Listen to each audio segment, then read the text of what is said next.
going here. Okay, so we have this huge muscle that comes along the back, right? It's like that flat. Okay, it terminates in the armpit. And one of the things that we look at is direction of fibers. So this is the latissimus dorsi. Okay, pretty obvious.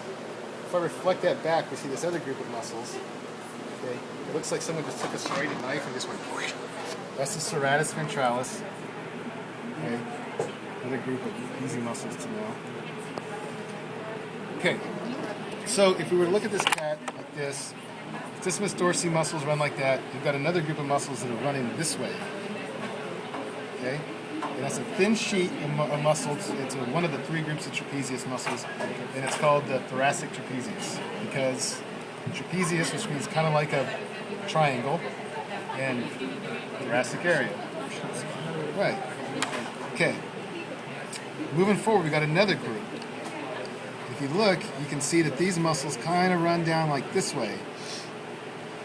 And they form again, kind of a triangle that comes up here and across here.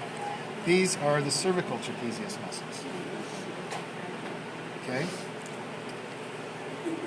All right. And then as we move up here, we have another one that's actually not even called trapezius muscles, even though it is, and this is the one I was, clitocervical, which are up here. And you can see that they move in a different direction than these guys. Okay? All right, so right below the clavicle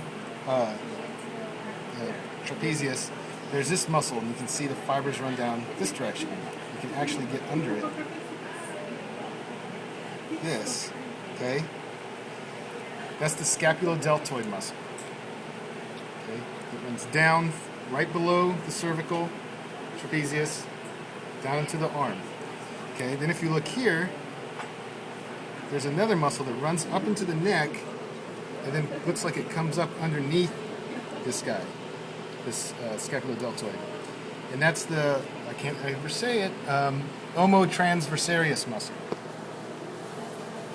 Okay? As we move down below that muscle, we have the acromiocromiodeltoid muscle. It runs down into the arm, right below the O word. Okay?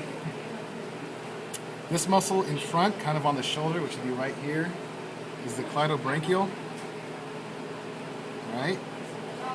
Aside from those, the only two on the front that are really big and important are two groups of the triceps. We have this one that runs along the back of the arm, and since it's kind of long, we call it the long head of the triceps. So triceps brachii, long head.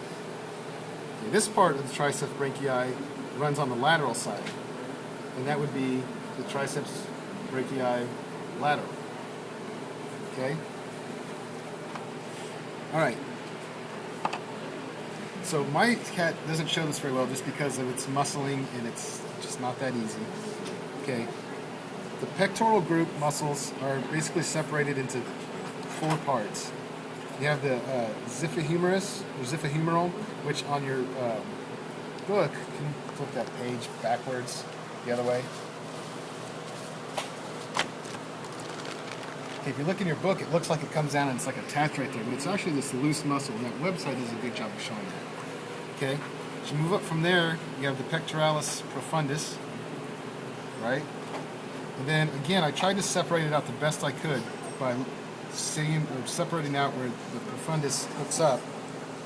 But we have this other triangle that on some cats it looks better. That is the pectoralis transversus. All right. Now again, it sucks on mine, but hopefully in the exam we can get. There's one that shows it better. There's another final one that goes across, and you can kind of see it if I pull up a little bit on this. It goes across, and that's the pectoralis descendens. Okay? So you have the four parts, transcendens, traversus, profundus, and xiphomeral. All right, for the medial part of the arm, you see we have two muscles separated here. Okay, the bottom one is just part of the tricep long head. Okay, so you can imagine if it's on the back of the arm, it's going to be on kind of both sides. Okay? This second one in here is the tensor fasciae antebrachii, which would be this guy right on your book. Okay. Now this part I kind of had to set. I couldn't completely just cut these off, otherwise I couldn't show other people. But if you pull these apart and separate it out, there's another muscle that lies right underneath there. Okay, so if these back here is the tricep, what do you think that is? Bicep. Bicep, right. It's because the bicep lies underneath all these muscles. Okay? So that's the bicep brachii. Okay? So that's the front part. And I'll let you know when it's time to do the back part.